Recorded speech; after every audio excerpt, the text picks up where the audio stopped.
أعوذ بالله السميع العليم من الشيطان الرجيم من همزه ونفخه ونفثه بسم الله الرحمن الرحيم ذلكم بأنه إذا دعي الله وحده كفرتم وإن يشرك به تؤمنوا فالحكم لله العلي الكبير هو الذي يريكم آياته وينزل لكم من السماء رزقا وما يتذكر إلا من ينيب فادعوا الله مخلصين له الدين ولو كره الكافرون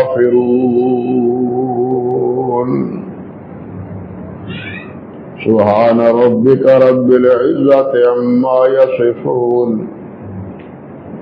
وسلام على المرسلين والحمد لله رب العالمين.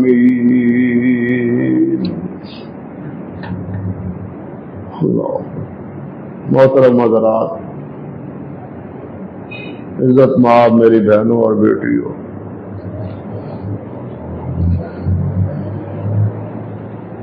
گزشتہ خطبے میں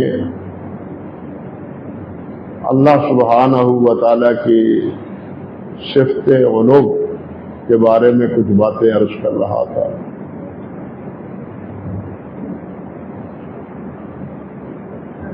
اور یہ صفت علو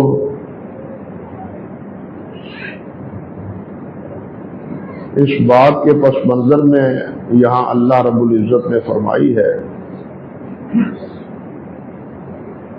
کہ مشرکین اور کفار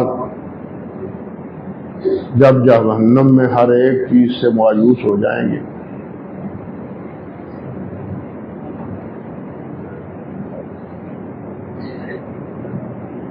تو بالآخر یہ بات کہیں گے کہ کیا یہاں سے نکلنے کی کوئی سبیل ہے، کوئی راستہ ہے، کوئی طریقہ ہے؟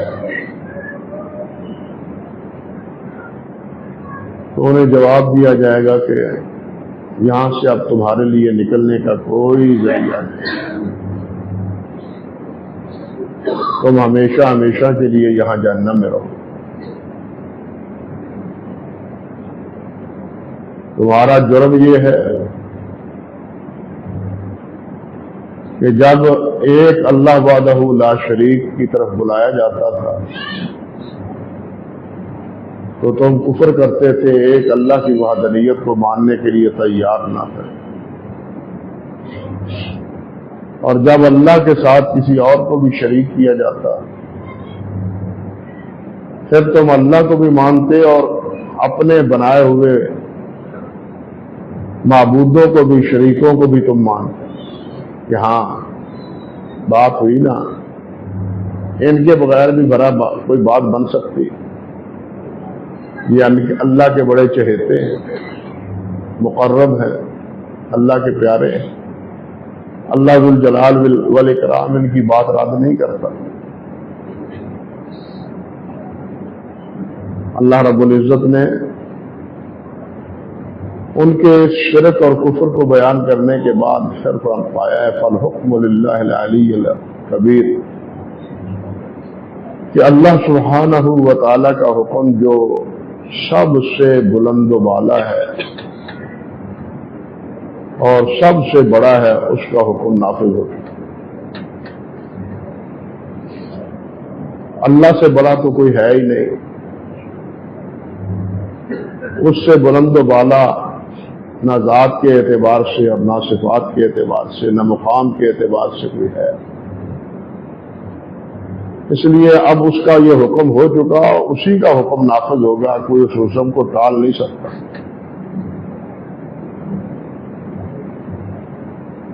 اس حکم میں کوئی تبدیلی رونما نہیں ہو سکتی. نظر ثانی کی اپیل تو وہاں ہوتی ہے جہاں نیچے کی عدالتیں کوئی فیصلہ کریں اور اعلیٰ عدالت بھی ہو تو پھر اعلیٰ عدالت میں نظر ثانی کی اپیل ہوتی ہے، لیکن اللہ رب العزت سے اعلیٰ تو کوئی ہے ہی نہیں، اب اپیل کہاں سے؟ اس لیے تمہارے لیے یہاں سے نکلنے کا کوئی راستہ نہیں۔ اللہ سبحانہ و تعالی ہی سب سے بلند و بالا ہے اور سب سے اوپر ہے۔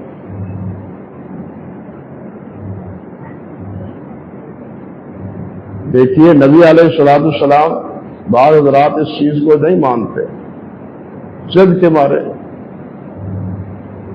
لیکن حقیقتوں کا انکار کرتے ہیں۔ آپ ذرا سوچئے کہ نبی علیہ السلام معراج پر کہاں گئے تھے؟ اوپر ہی گئے تھے۔ اس وقت تو بڑی آب و تاب سے باتیں بنانے والے باتیں بناتے ہیں، حتیٰ کہ معاذ اللہ ثم استغفر اللہ اور اللہ کے رسول کو بالکل ملا ہی دیتے۔ سنی ہوگی آپ نے بھی ویڈیو، وہ تقریریں سنی ہوگی ان لوگوں کو۔ اس وقت تو اللہ کو اوپر مان لیتے ہیں، جب کہا جائے کہ اللہ ذو الجلال اوپر ہے، کہ نہیں، اللہ تو ہر جگہ ہے۔ وہ شریف آدمی اگر اللہ ہر جگہ تھا تو اللہ تعالیٰ نے نبی علیہ السلام کو اوپر کیوں بلایا؟ اللہ کی وحی آتی ہے تو اوپر سے آتی ہے۔ جبرائیل کہاں سے آتا رہا ہے؟ جبرائیل اوپر سے ہی آتے رہے، ادھر اس وقت دائیں بائیں سے نہیں آتے، اوپر سے ہی اللہ سبحانہ و تعالیٰ کا حکم لے کے نیچے آتے ہیں۔ پھر اسی قرآن مجید میں یہ بات واضح ہے، حدیث میں بھی یہ بات واضح ہے کہ انسان کے نیک اعمال کہاں جاتے ہیں؟ اوپر اللہ کے پاس جاتے ہیں۔ نیک اعمال اوپر جاتے ہیں، نیک آدمیوں کی ارواح کہاں جاتی ہیں؟ اوپر جاتی ہیں، اعلیٰ علیین میں جاتی ہیں، اوپر جاتی ہیں۔ اور جو فساق اور فجار ہوتے ہیں ان کی روحیں نیچے جاتی اسفل جہنم میں۔ تو اللہ سبحانہ و تعالیٰ کا علو اوپر ہونا، سب سے بلند و بالا ہونا، ہم کئی وجوہ سے اس کا اقرار بھی کرتے ہیں، لیکن پھر بھی یہ کہتے ہیں اور کہتے ہوئے شرم محسوس نہیں کرتے کہ اللہ تو ہر جگہ ہی، اس میں اللہ ذو الجلال کا کوئی کمال نہیں۔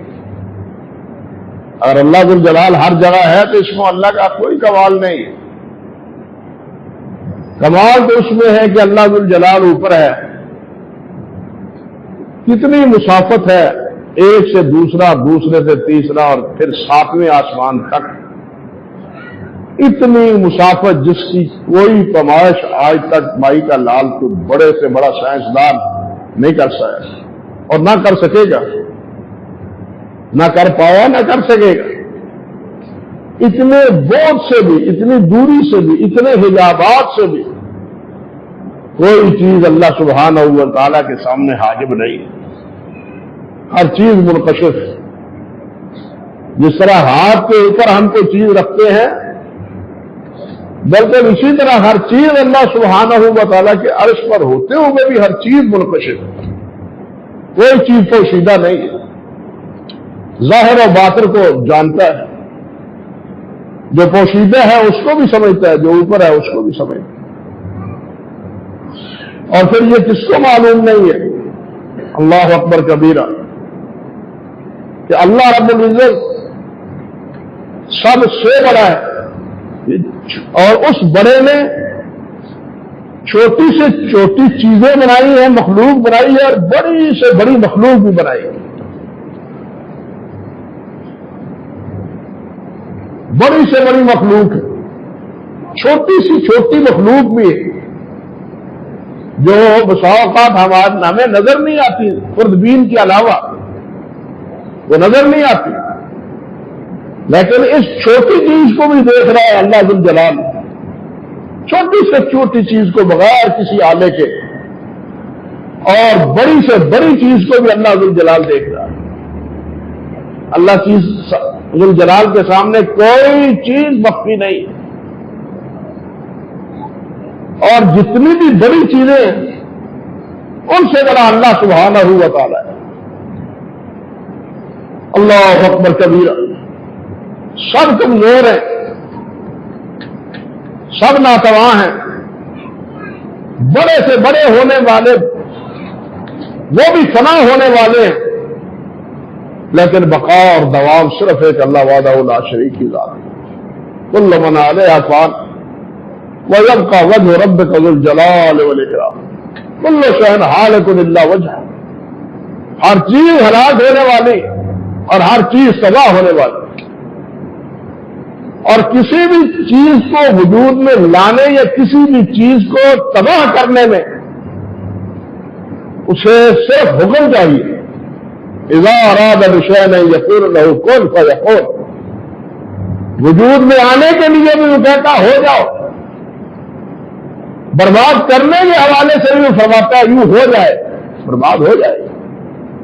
جب قیامت آئے گی اللہ اکبر کبیرہ, تو ایک آنکھ جھپکنے سے پہلے جب فرما دیا یہ ساری زمین, یہ سارے آسمان اور یہ سورج اور یہ چاند اور یہ ستارے سارے باہم آپس میں ٹکرا کے ختم ہو جائے, نئی دنیا آباد ہوگی, یہ زمین نہیں رہے گی, نئی زمین ہوگی. اگر پہلی بار زمین پیدا کرنے اور آسمان پیدا کرنے پر اللہ ذو الجلال قادر ہے, تو قیامت کے دن فنا کرنے کے بعد اثر نو ان کو پھر بنانے پر بھی قادر ہے. اللہ کل شیء قدیر وہی ہے.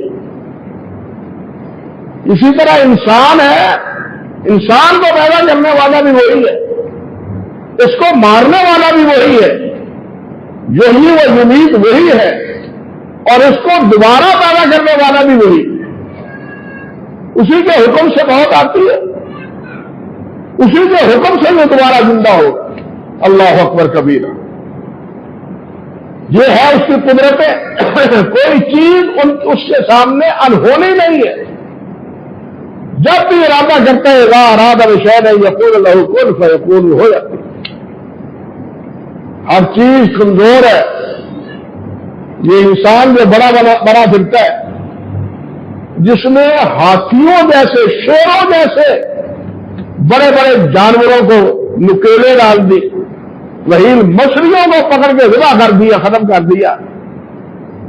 یہ انسان اللہ اکبر کبیرہ, یہ اس کے بارے میں اللہ فرماتا ہے کہ تم تو کمزور ہو, خلق الانسان ضعیفا,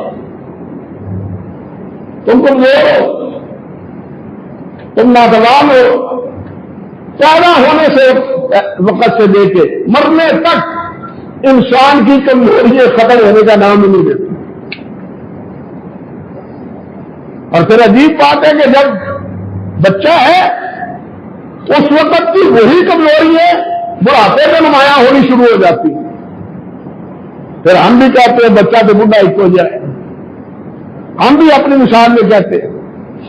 یعنی پہلے بھی یہ بوڑھا بچہ تھا, کمزور تھا, بوڑھا ہوا تو پھر بھی کمزور ہو, کمزور ہی کمزور ہے. خلق الانسان ضعیف.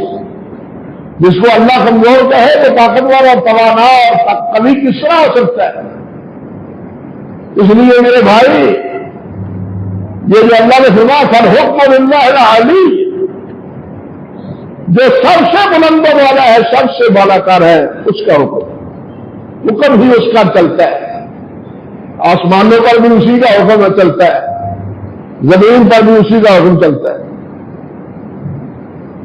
زمین پہ جو تغیرات آتے ہیں یہ کس کے حکم سے آتے ہیں, تبدیلیاں کس کے حکم سے آتی ہیں, بارشیں کس کے حکم سے برستی ہیں, نہیں برستی تو کس کے حکم سے نہیں برستی, برستی ہے تو جالے کس کے حکم سے پڑتے ہیں, برف باری کس کے حکم سے ہوتی ہے, اللہ کے حکم سے ہوتی ہے. اللہ اکبر کبیرہ. یہ سب اس مالک کے حکم سے ہو رہا ہے. وہ جو چاہتا ہے حکم فرما دیتا ہے. اللہ اکبر کبیرہ. اور ساتھ دوسری صفت یہ فرمایا کہ وہ علی ہی نہیں کبیر بھی ہے, سب سے بڑا ہے, باقی سب چھوٹے, باقی سب چھوٹے. اور اسی کی کبریائی کا اللہ سبحانہ و تعالیٰ نے اپنے حبیب کو حکم دیا اور اسی کی کبریائی کا اظہار کرنے کا حکم اللہ سبحانہ و تعالیٰ نے اپنے نبی کے پیروکاروں کو دیا۔ اللہ ذو الجلال والاکرام نے کیا فرمایا تھا؟ یا ایھا المدثر قم فانذر وربک فکبر، اے میرے نبی چادر اوڑھ کے لیٹنے والے، اب چادریں لیٹنے کا اوڑھ کے لیٹنے کا وقت نہیں رہا، اور لیٹنے کا وقت نہیں رہا، اٹھے، قم اٹھے، فانذر اور لوگوں کو ڈرائے، اور کرے کیا؟ ربک فکبر، اپنے رب کی کبریائی بیان کرے۔ میرا رب بڑا ہے، تمہارا لات، تمہارا عزا، تمہارا حبل، یہ سارے کے سارے بیکار اور چھوٹے ہیں۔ ابراہیم علیہ السلام نے کہا تھا نا، ستارے کو دیکھا، کیونکہ وہ لوگ سورج پرستی تھے، ستارہ پرستی تھے۔ ابراہیم علیہ السلام نے یہ رب ہے، چاند کو دیکھا، یہ تو اس سے بڑے ہیں، یہ رب ہے، اچھا یہ رب ہے تمہارا۔ سورج کو دیکھا، یہ اس سے بھی بڑا ہے، یہ تمہارا رب ہے، آگے رب میرا رب ہے۔ پھر فرمایا وہ رب کیسے ہو سکتا ہے جو ڈوب جائے، غروب ہو جائے، اس کی روشنی ہی ختم ہو جائے، آنکھوں سے اوجھل ہو جائے، نظر نہ آئے، اس کی روشنی کا احساس کا ختم ہو جائے، وہ رب کیسے ہو سکتا ہے؟ اللہ وحدہ لا شریک، یہ سورج، یہ چاند، سورج کے سامنے ہماری زمین یوں سمجھیے جیسے ایک نقطہ ہے، سورج کے مد مقابل ہماری زمین کے منظر ایک نقطہ ہے۔ یہ جتنے ستارے ہمیں نظر آتے ہیں یہ آپس میں دوڑ رہے ہیں، چل رہے ہیں، لیکن اس کے حکم سے آپس میں ٹکراؤ نہیں ہے۔ کسی سیارے کا کسی دوسرے سیارے کے ساتھ ٹکراؤ نہیں ہے، چاند کا سورج کے ساتھ نہیں ہے، اور سورج کا کسی اور سیارے کے ساتھ ٹکراؤ نہیں ہے۔ یہ سارے اللہ ذو الجلال والاکرام کے حکم سے بنے ہوئے، سارے اللہ کے حکم سے بنے ہوئے، اسی کے حکم سے بغیر سہارے کے لیے اتنا بڑا آسمان کھڑا ہے، ساتوں آسمان اسی طرح اس کے حکم سے کھڑے۔ یہ ہے بڑا، اس کی کبریائی ہے، اس کی بڑائی ہے، وہ بڑا ہے۔ جب وہ بڑا ہے تو اس کا حکم بھی بڑا ہے، بات سمجھیے، جب وہ بڑا ہے تو اس کا حکم بھی بڑا ہے، اس کے حکم سے بڑا کسی کا حکم نہیں ہے۔ اور اس کا حکم یہ ہے کہ اس میرے نبی کی بات کو مانو، اور اپنے نبی کی بات کو ماننے کے لیے اللہ نے فرمایا کہ اس کی مانو گے تو میری مانو گے، اگر میری نبی کی بات نہیں مانو گے تو میری بھی تم نہیں مانو گے۔ یہ معیار ہے،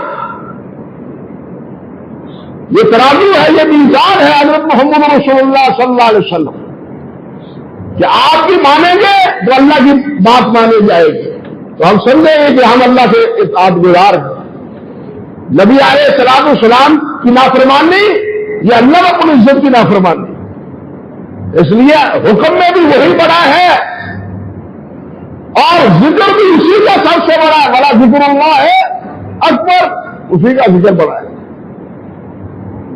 اور اس ذکر میں بہت سی چیزیں شامل ہیں، اسی ذکر میں یہ قرآن بھی شامل ہے، انا نحن نزلنا الذکر وانا لہ لحافظون، اور اس سے بڑا اور کوئی ہے نہیں، قرآن سے بڑی اور کوئی کتاب ہے نہیں۔ حجم ہوگا، حجم میں 40 80 جلدوں میں کتابیں موجود ہیں، لیکن جو معنویت، جو مقاصد، جو اخبار، جو احکام اس کتاب میں ہے، اس میں کوئی رد و بدل نہیں ہے، اس میں کوئی تغیر نہیں ہے، اس میں کوئی غلطی نہیں ہے، وہ ساری کی ساری سچی ہے، وہ سب کی سب عدالت میں مبنی ہے، اس لیے ذکر بھی اسی کا بڑا ہے۔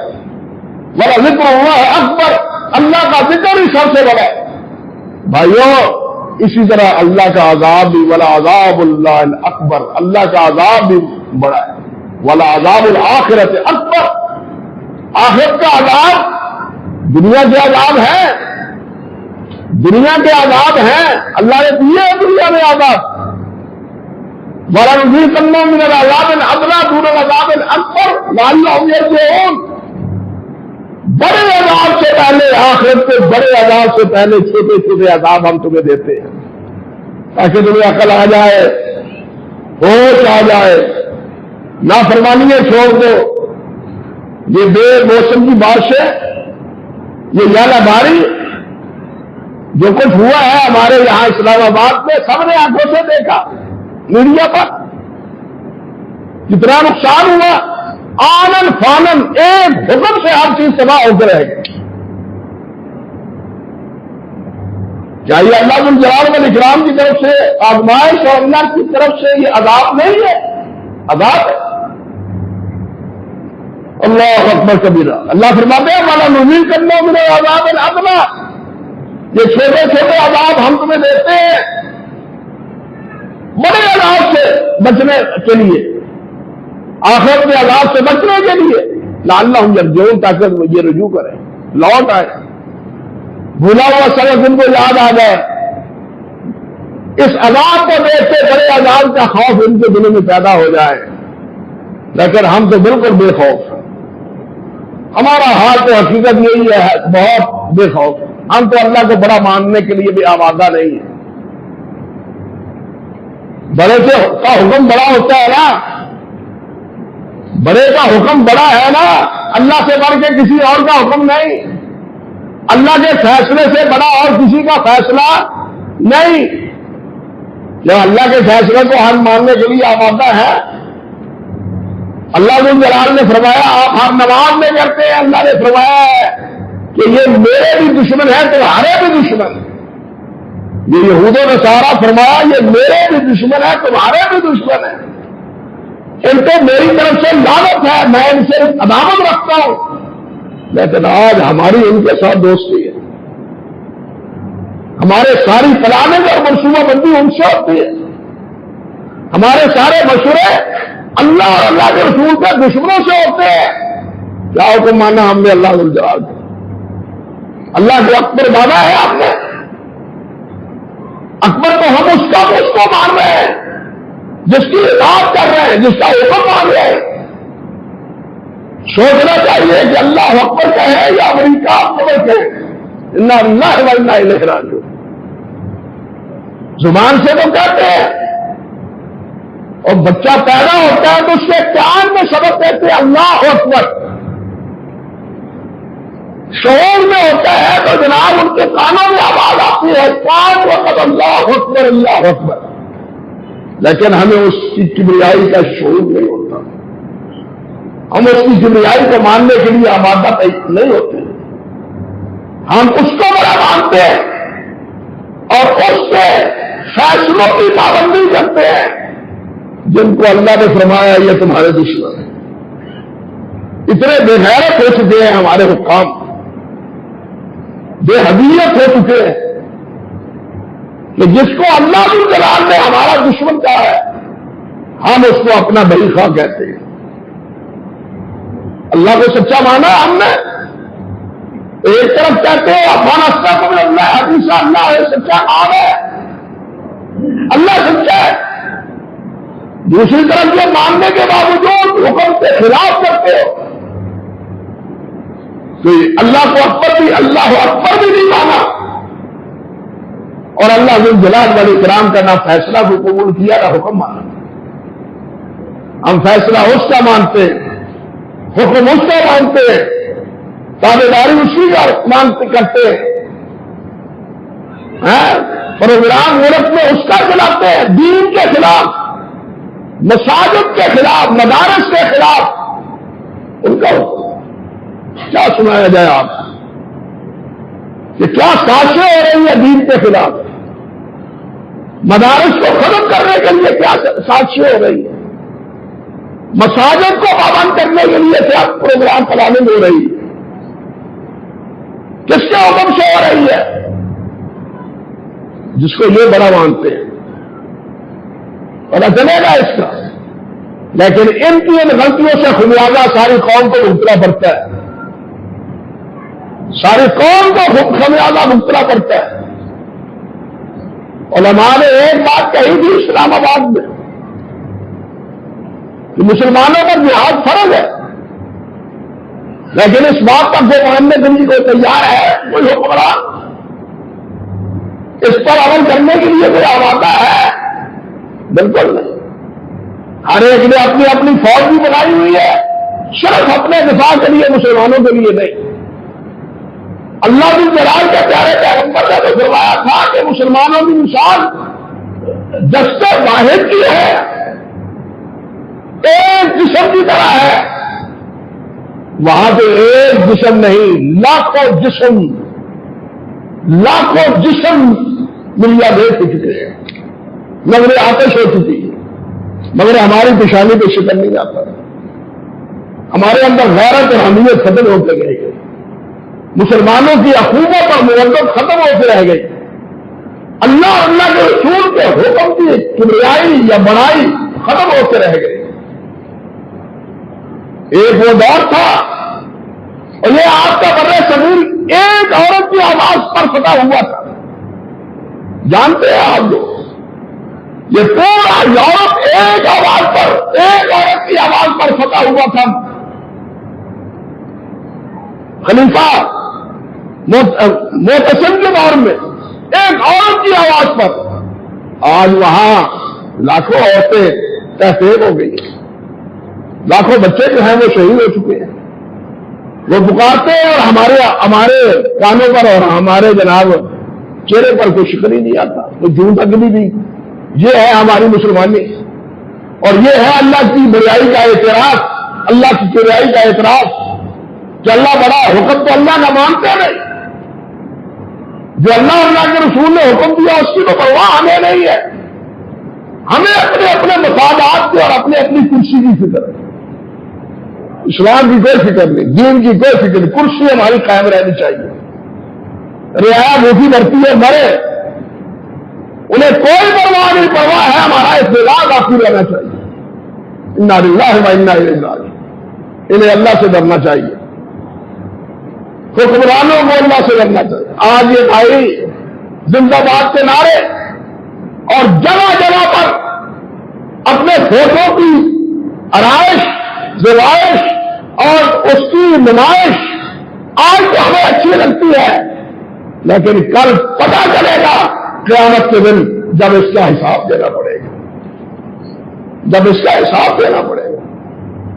حضرت عمر فاروق رضی اللہ تعالیٰ عنہ انہوں نے تو یہاں تک فرمایا تھا کہ فرات کے کنارے اگر بکری بیمار ہو جاتی ہے، فرات کا پانی پیتی ہے، اس کے کنارے سے گھاس کھاتی ہے، لیکن بیمار کا علاج بکری کا عمر نہیں کر سکا، تو اللہ سے ڈر آتا ہے کہ کہیں اس بکری کے بارے میں عمر سے اللہ الجواب قیامت نہ پوچھے۔ آج یہاں کتنی پھانسیاں ہو رہی ہیں، کتنے مر رہے ہیں، کتنوں کی عزت اور عصمتیں رک رہی ہے، لیکن ہمیں کسی کا کوئی احساس پاس نہیں ہے۔ ہمیں تو فکر ہے کہ ہمارے جناب ناموں کے اور ہمارے تصویروں کے فوٹو لگ جائے، گلی گلی بازار ہر چوراہے میں اور ہر چوک میں، بس زندہ باد۔ لیکن اس زندہ باد کا پتہ چلے گا وہ قیامت کے دن، اس زندہ باد کا پتہ قیامت کے دن چلے گا، جس سے آج ہم بے خوف، اللہ سبحانہ و تعالیٰ اس قیامت کا خوف ہمارے دل میں پیدا کرے۔ آپ ذرا سوچیں کہ اللہ کے جلال کرام نے پہلے پارے کی ابتدائی آیات میں اہل ایمان کی جو بات بتلائی ہے، وہاں جہاں بتلایا کہ جناب یہ نماز پڑھیں، زکات دیں گے، کتاب اللہ کو اور تورات و انجیل کو مانیں گے، وہاں ایک جملہ کیا کہا، وبالآخرۃ ہم یوقنون، آخرت پر ان کا یقین ہوگا، وہاں صرف ایمان نہیں کہا، یقین کہا ہے. یہ یقین اس سے بھی آگے ہے کا بچہ ہے. میرا یوں سمجھو کہ وہ قیامت کو اپنی آنکھوں سے دیکھ رہے ہیں.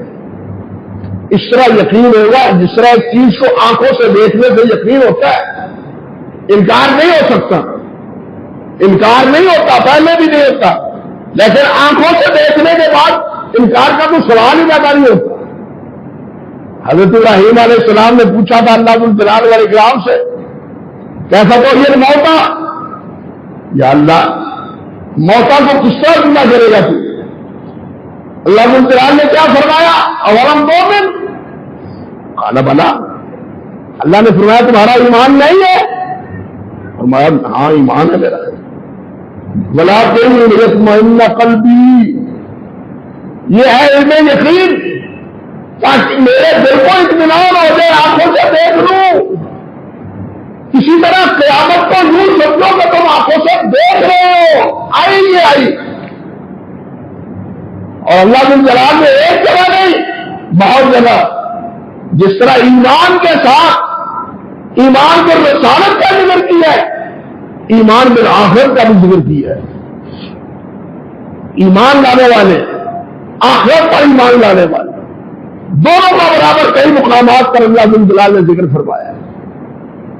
لیکن ہمیں قیامت کا کوئی خوف نہیں ہے، قیامت کا کوئی ڈر نہیں ہے.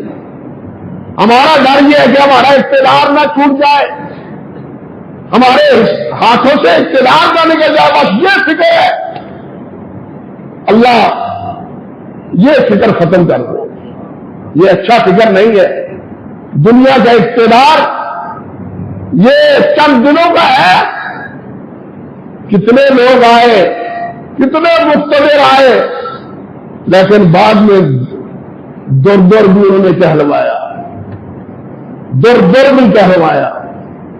مرد آباد زندہ باد کے نعرے جہاں سنے وہاں مرد آباد کے نعرے بھی سنے. یہ ہماری آنکھوں کے ساتھ اور ہمارے کانوں کے ساتھ یہ ساری چیزیں ہمارے سامنے نمایاں نہیں ہے، لیکن پھر بھی سمجھ نہیں آتی. کیوں سمجھ نہیں آتی؟ کہ اقتدار عزیز ہوتا ہے. نہیں بھائی، اللہ کی کبریائی، اللہ کی عظمت، اللہ کی بڑائی، اللہ کا حکم بڑا ہے. اللہ کے حکم کو مانو. اللہ بڑا ہے تو اللہ کا حکم بڑا ہے، اس کے حکم کو مانو. اس کے حکم کے تابع ہی ہے. کہہ رہا تھا یہ سورج اس کے تابع ہے، چاند اس کے تابع ہے، سیارے اس کے تابع ہیں، ہوائیں اس کے تابع ہیں، یہ ساری مخلوق اس کے تابع ہے. تو انسان کا بھی امتحان یہ ہے کہ تم بھی اللہ کے تابع ہو. پھر تو اللہ کو بڑا مانا، پھر تو تسلیم کیا کہ اللہ کا حکم سب سے بڑا ہے. لیکن جب اللہ کا حکم ماننا ہی نہیں تو پھر اللہ کی کبریائی کا ایمان کیسے؟ بات سمجھے؟ جب اللہ کا حکم بڑا ماننا ہی نہیں، اس کی پیروی کرنی ہی نہیں، تو پھر اللہ سبحانہ و تعالیٰ کو کبریا بڑا ماننے کا مطلب کیا ہے؟